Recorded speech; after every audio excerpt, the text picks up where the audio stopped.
நண்பர்களே, நம்ம இன்றைக்கி என்ன பார்க்க போகிறோம் அப்படின்னா, தகவல் ஆணையர்கள் பொறுப்பேற்பு.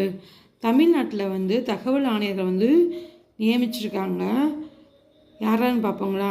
தமிழ்நாடு தகவல் ஆணையத்துக்கு ஓய்வு பெற்ற IAS அதிகாரி அதுல்யா மிஸ்ரா மற்றும் ஓய்வு பெற்ற IPS அதிகாரி அபாய் குமார் சிங் ஆகியோர் நியமிக்கப்பட்டு உள்ளனர். அவர்களுக்கு சென்னை கவர்னர் மாளிகையில் கவர்னர் RN ரவி நேற்று பதவி பிரமாணம் செய்து வைத்தார்.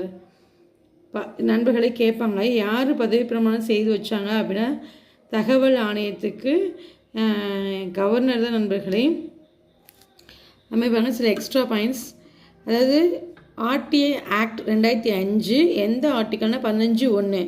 இது ஒரு சட்டப்பூர்வ அமைப்பு, தன்னாட்சியாக செயல்படும். ஓகேங்களா? இதில் நம்ம தகவல் பெறணும் அப்படின்னா நம்ம விண்ணப்பிச்சா 30 நாட்களுக்குள்ளே அவங்க ரிசல்ட் சொல்லுவாங்க. சில சமயங்களில் 48 ஹவர்ஸ்க்குள்ளே அவங்க பதில் சொல்லுவாங்க. நண்பர்களே,